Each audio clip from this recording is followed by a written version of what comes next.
Selamat pagi, selamat siang, selamat malam saudaraku seiman dalam Kristus. Marilah kita siapkan hati dan pikiran kita untuk mendengarkan firman Tuhan.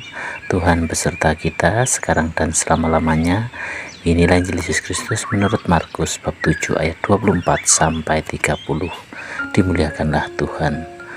Lalu Yesus berangkat dari situ dan pergi ke daerah Tirus. Ia masuk ke dalam sebuah rumah dan tidak mau bahwa ada orang yang mengetahuinya, tetapi kedatangannya tidak dapat dirahasiakan. Malah seorang ibu yang anaknya perempuan kerasukan roh jahat segera mendengar tentang dia, lalu datang dan tersungkur di depan kakinya. Perempuan itu seorang Yunani bangsa Siro-Fenisia. Ia memohon kepada Yesus untuk mengusir setan itu dari anaknya. Lalu Yesus berkata kepadanya, "Biarlah anak-anak kenyang dahulu, sebab tidak patut mengambil roti yang disediakan bagi anak-anak dan melemparkannya kepada anjing." Tetapi perempuan itu menjawab, "Benar Tuhan, tetapi anjing yang di bawah meja juga makan remah-remah yang dijatuhkan anak-anak." Maka kata Yesus kepada perempuan itu, "Karena kata-katamu itu, pergilah sekarang, sebab setan itu sudah keluar dari anakmu."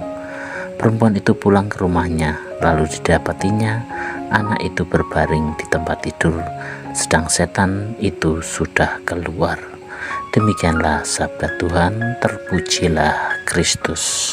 Selamat pagi para saudaraku seiman yang terkasih dalam Kristus. Dalam Injil hari ini kita mendengarkan kisah seorang perempuan Siro-Fenisia yang datang kepada Yesus. Ia bukan orang Yahudi, bukan bagian dari bangsa pilihan.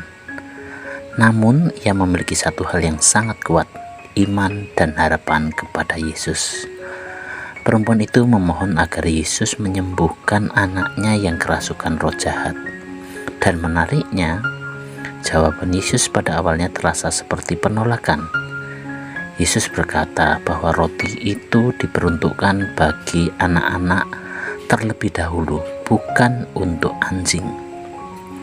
Saudaraku seiman dalam Kristus, kalau kita berada di posisi perempuan itu, mungkin kita sudah tersinggung, kecewa, mundur dan menyerah. Tetapi perempuan ini tidak pergi. Bahkan ia tidak marah. Ia tidak putus asa. Dengan rendah hati ia menjawab, "Benar Tuhan, tetapi anjing yang di bawah meja juga makan remah-remah yang dijatuhkan anak-anak." Jawaban ini menunjukkan iman yang luar biasa, iman yang tidak menuntut, iman yang rendah hati, iman yang tetap percaya meski seolah tidak didengar.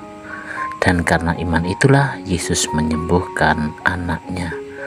Saudara-saudari yang terkasih dalam Kristus, seringkali kita juga seperti perempuan itu.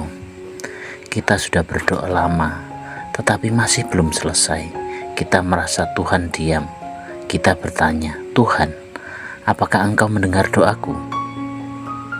Injil hari ini mengajarkan, iman sejati bukan hanya percaya pada doa dikabulkan, tetapi tetap percaya saat kita harus menunggu. Tuhan tidak pernah menolak kita. Kadang Tuhan sedang membentuk iman kita supaya lebih sabar, lebih rendah hati, lebih berserah. Perempuan itu tidak meminta yang besar. Ia hanya berharap remah-remah kasih Tuhan, dan ternyata kasih Tuhan yang ia terima justru melimpah.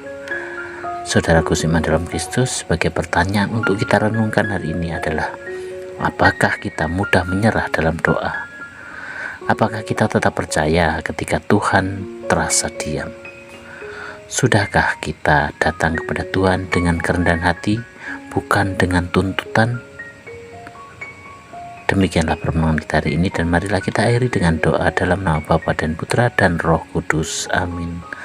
Tuhan Yesus, seringkali kami datang kepadamu dengan hati yang mudah putus asa. Kami ingin jawaban cepat. Kami ingin semuanya segera berubah. Ajarlah kami memiliki iman seperti perempuan itu. Iman yang tekun, sabar dan tidak menyerah. Teguhkan hati kami untuk tetap percaya bahwa kasih-Mu selalu bekerja, meskipun kami belum melihat hasilnya. Sebab Engkaulah Tuhan yang setia, kini dan sepanjang masa. Amin. Marilah hari ini kita melangkah dengan iman yang tidak menyerah. Dalam nama Bapa dan Putra dan Roh Kudus. Amin.